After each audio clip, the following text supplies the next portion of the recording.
Forget Barbieheimer. The newest media event of the season is Donald Darko, where you watch Donnie Darko and then play Kingdom Hearts back to back with Donald Duck as the most powerful wizard in all of Heartlandia. Saw Patrol. I don't think people are actually going to pay money to see the Paw Patrol movie in theaters, but I kind of hope it happens because I want to see a bunch of like 22-year-olds complain about 2-year-olds ruining their screening of Paw Patrol. Does anybody else think that decorum in theaters has really fallen a lot these days? I went to see the Paw Patrol movie in theaters, and there were a bunch of parents with their kids in there, and their kids were going crazy, man. I went to see the sacred religious film, A Quiet Place, in theaters, and people had the audacity to be eating popcorn that was sold in the concession stand of the movie theater during a movie where audio is of the utmost importance. Does anybody else think you should be able to murder anybody else in a movie theater for an imperceptible social slight that only I noticed? Okay, it's a high-pressure situation. This is when I do my best. I'm also here to tell you, I mean, like, I don't think people are going to go see Saw 10 at the movie theater, for one. Not many people, at least. It'll probably be the biggest movie on its opening weekend, but maybe that's it. But nobody that's an adult without kids is going to see the Paw Patrol movie. But also, take it from me, you got to stop chasing the Barbieheimer high, okay? 2 original films with names that kind of fit together, both being critical and commercial darlings coming out on exactly the same day. Like, that's something that you can't create that with artifice. You have to wait for that to happen naturally. It may never happen again in your lifetime. Don't try to force it with Saw and Paw Patrol. Mostly because I don't want Paw Patrol to get sold out. That might be the first movie I take my kid to see in theaters. You're not waiting until Toy Story 5? No, because there's like actual artists involved in the creation of that movie and they're on strike right now. So that one might be delayed a little bit. Paw Patrol, on the other hand, I'm pretty sure the movie's written by like ChatGPT-3, so it should be okay. Guy who on dates keeps trying to impress his date by telling him that he stopped watching movies until the SAG-AFTRA strike is over. Sorry, we're getting too real for Twitch. So do you like any movies? Yeah, I love movies. Unfortunately, I had to stop watching them recently because of the SAG-AFTRA strike. I don't want to be a scab, you know?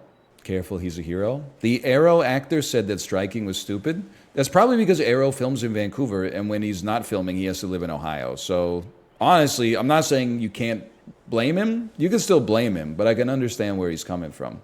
Arrow probably makes about the same amount of money whether there's a strike or not. I know I've done this bit before, but like, it's not a bit, it's my life. It really pisses me off when I'm taking my baby out for a nap in her stroller and then I have to like deviate from my usual route because they're filming something that nobody's ever gonna watch. No disrespect, okay? Taking my baby out for a nice walk.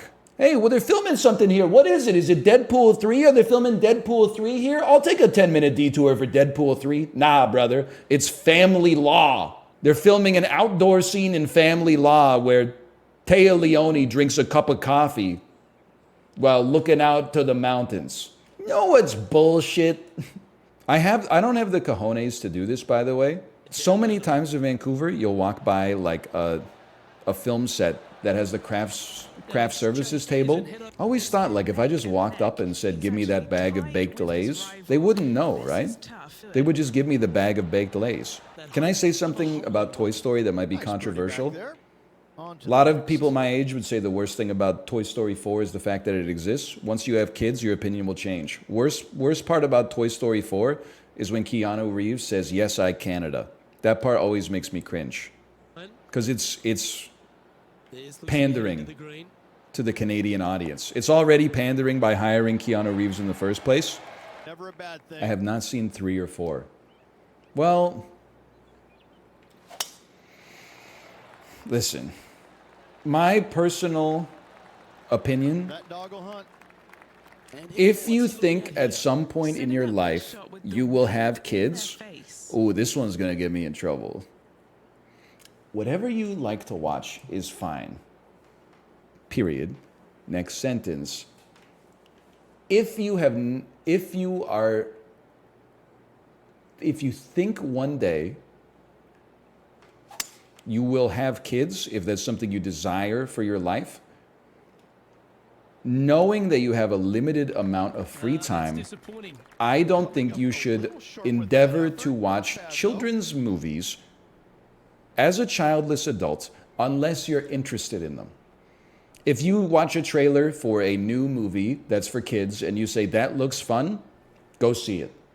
But if you're like, I have to keep up with all the Pixar movies that have released, even though I don't necessarily feel like I want to, don't worry. If anyone's going to say you have to see Toy Story 3, listen, if you're 28, you haven't seen Toy Story 3 yet, and you expect one day you're going to have kids, don't watch Toy Story 3, because odds are you're probably going to watch it 25 times when your kid is between the age of like 0 and 12, okay? Watch some Jodorowsky movies or something like that. Watch Holy Mountain, watch Nymphomania or something like that, a Serbian film. Watch some stuff that you cannot watch when your child is in the room or something like that. American Pie 2, So True, all the sex comedies, Euro Trip, Human Centipede. What a shot. For par? Really? That should have been for a birdie, in my opinion. That shot deserved a birdie. Do not watch a Serbian film? Why? Sorry, I like world cinema. I'll watch a movie from anywhere. People will really be like, I'll watch a movie from anywhere. I'm not afraid of subtitles. And then their top 10 favorite films on Letterboxd are Parasite in the number 3 position, 3 Spider-Man movies. Sorry, I'm gonna... I like this finishing hole because it gives you options. You don't have to necessarily hit driver here. If you do, you got to take it over some 3 Spider-Man movies. To the left-hand side. The safe plate A Fellini film that they didn't even like that much. They just put it on out of necessity while also like browsing social media on their phone. And then at the end of it, they said, wow. Great opportunity for one final birdie. Ooh, good time. Yeah, exactly. I have exotic taste. Really? Is it exotic taste or is it just Wong Kar-wai's In the Mood for Love again? It's Wong Kar-wai's In the Mood for Love again. What about Porky's? That's a pretty good one. That's one of those 80s movies with all the sex crimes though, right? You know, because I'm a millennial and cringe, I was reading Reddit, and there was like, people always talk about movies that have not aged well. What's a movie that's actually aged like the worst? Everyone brings up Revenge of the Nerds, which is crazy. At the end of the movie, one of the nerds puts on a Darth Vader costume and tricks a jock's girlfriend into sleeping with him. And then they like sell nude pictures of a lady against her will on the bottom of pie plates at like the fundraiser, but it's like a great story for the nerds because they got one over the jocks. Like that's insanity. But then someone also brought up how in American Pie 1, Nadia gets filmed while changing on a webcam, and then the video gets distributed and she gets in trouble. Like she gets reprimanded by her host family because she didn't even do anything, man. All she did was change. She just changed her damn clothes. They were going to deport her. She touched herself? All right, well, in that case, she probably deserved to be punished, but... I'm joking! Jason! Oh, so Shannon Elizabeth can't touch herself, but Jason Biggs can fuck a dessert? Make it make sense.